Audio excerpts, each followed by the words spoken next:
I'm Lynn Malooly, a proud member of the class of 1980 from Mother McAuley High School. I grew up in Beverly and am so grateful for all that my Southside community brought me, from Christ the King School and Parish to Mother McAuley. This foundation of community and education prepared me well for life.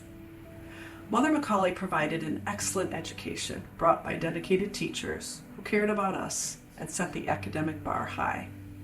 English teacher Ann McAuley in particular stands out as a bright light, a strong woman and role model. I felt like we were in a special place in her classroom, a sanctuary for learning and growing. I am also grateful to have had so many super smart classmates. Being in those classrooms year after year with girls striving to be their best set me up for future success in college and beyond. To this day, I cherish my dear friends from high school.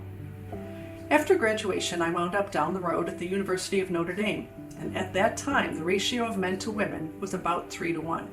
We were just the 9th class to include women, after Notre Dame went co-ed in 1972. Mother McAuley prepared me well, and I never felt intimidated at Notre Dame with the majority of boys in my classes. McAuley helped me grow and excel and continue to strive. My journey to becoming executive director at Water for South Sudan was unconventional. After college, I worked in communications and then spent 18 years at home raising and homeschooling my 3 children. As I contemplated my next chapter, I crafted an intention and a prayer that I would find meaningful work that was compatible with our family life. The answer to that prayer was a job offer at Water for South Sudan as their first U.S. employee. Today, as executive director, I lead the nonprofit, headquartered in Rochester, New York, with the full operations center in South Sudan, where our local team provides life-giving access to clean water, sanitation, and hygiene. This work resonates deeply with the life of Catherine McAuley and our Catholic faith, reminding us of Jesus' words, "For I was hungry, and you gave me food. I was thirsty, and you gave me drink. Truly I tell you, whatever you did for one of the least of these brothers and sisters of mine, you did for me."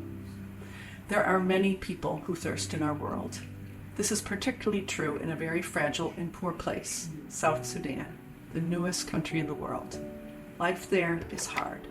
5 million people lack daily access to safe water and sanitation. Women and girls have to walk miles every day to fetch water that is often dirty and contaminated, which can lead to waterborne disease, a huge risk for all, but especially deadly for children under age 5, pregnant women, and the elderly. When women and girls have to spend their days walking for water, there is little time for education or economic activities. Access to clean water changes everything. It touches my heart deeply to know that life can improve so significantly with the addition of water, especially for girls and women. I think of my own journey as a mother and now my daughter's journey, and imagine the countless women around the world who raise families without access to clean water. It has been the honor of my life to give back from the many blessings I have received, not the least of which is my excellent education. It's not a small thing to value girls and their education. In many parts of our world, including South Sudan, girls and girls' education are not valued. But when we can empower girls and women, everyone benefits. I am deeply grateful to my parents for valuing girls' education for me and my sisters, and also to both of my sets of grandparents who sacrificed to send my mom and my dad and his sisters to college. I'm grateful that Mother McAuley High School continues to live out Catherine McAuley's mission, teaching and inspiring girls to lead in our world.